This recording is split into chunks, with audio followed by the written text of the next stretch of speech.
Sir, मैं आपसे ये जानना चाहूँगी कि बदलते मौसम के साथ हम देखते हैं कि बहुत सारी बीमारियाँ भी आती हैं। वहीं अगर हम बच्चों की बात करें, तो ऐसे क्या-क्या प्रिकॉशंस है जो बच्चों को लेना ज़रूरी है, उनके माता-पिता को देखना ज़रूरी हाँ, है? बिल्कुल, ये सबसे इम्पोर्टेंट क्वेश्चन चूँकि अभी देख रहे हो आप हम स्प्रिंग सीज़न से अभी हम समर सीज़न में एंट्री ले लिए हैं।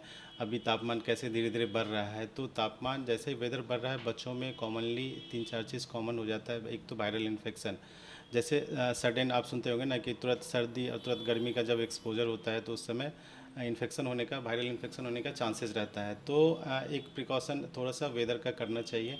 जैसे आप अभी समर स्टार्ट हो रहा है, बाहर निकल रहे हैं, तो आप अच्छे से सन प्रोटेक्शन लेना है, लाइक छाता, फुल लेंथ गाउन, ये सारा अच्छे से आप पानी पी के निकलना है, पानी ले के भी निकलना है साथ में, जब आप कहीं जा रहे हैं सफ़र में, छाते का यूज़ करना है।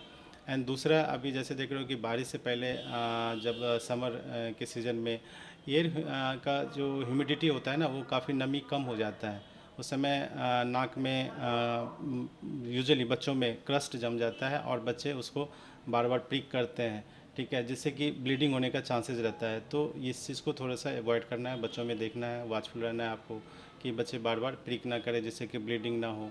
आपको हाइड्रेशन अच्छे से रखना है, ओआरएस, सादा पानी आप जो भी यूज़ कर सकते हैं कीजिए।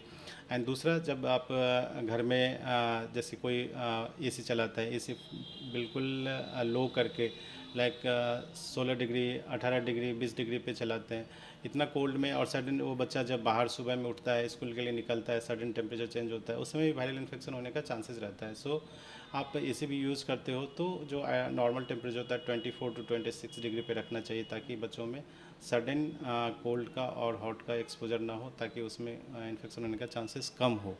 तो ये प्रिकॉशन हमें रखना चाहिए। और साथ ही अगर हम लूज़ मोशन की बात करें, तो हम अक्सर ऐसा देखते हैं कि नवजात बच्चे में, शिशु में, उन्हें लूज़ मोशन की भी अक्सर समस्या रहती है और पेरेंट्स समझ नहीं पाते कि किस कारण से हो रहा है, क्यों हो रहा है। तो ये जानना चाहेंगे? आपने ये सबसे रिमार्केबल क्वेश्चन पूछा कि जैसे ही बच्चा जब बड़ा होता है, लाइक 6 मंथ्स टू 8 मंथ्स जब स्टार्ट होता है, जब वो बैठना या फिर क्रॉलिंग करना या गुरकना जिसको बोलते हैं हिंदी में, जब वो स्टार्ट करता है, उस समय आप देखते होंगे कि बच्चों में मोस्ट कॉमनली दस्त का प्रॉब्लम स्टार्ट होता है, और उस समय दांत भी आता है। तो हमारे समाज में माताओं, दादी, नानी, ये उनका कहना होता है कि नहीं, दांत आ रहा है इसलिए दस्त हो रहा है। एक्चुअली ऐसा नहीं होता। दांत आना एक नेचुरल प्रोसेस है, हर बच्चे को दांत आता है, और वो 6 महीने से लेके 3 साल के बीच में कभी भी दांत आ सकता है, लेकिन स्टार्ट होता है। और बच्चा जैसे ही बढ़ता है, तो माइलस्टोन यानी उसमें जो विकास होता है, तो वो बैठना, बैठने के बाद फिर वो क्रीपिंग का मतलब गुरकना ऐसा होता है। फिर किसी भी चीज़ को मुंह में लेने की उसको आदत होती है, वो कुछ भी चीज़ को मुंह में लेता है, जिससे क्या होता है कि इन्फेक्शन ट्रांसमिट होता है, ठीक है। अब वो इन्फेक्शन होता है, वो पेट में गया, फिर वो उसको दस्त, उल्टी शुरू हो गया, और उस समय ये धारणा होता है कि ये दांत के कारण हो रहा है, तो फिर कई सारे लोकल मेडिसिन यूज होते हैं, देते हैं पेरेंट्स।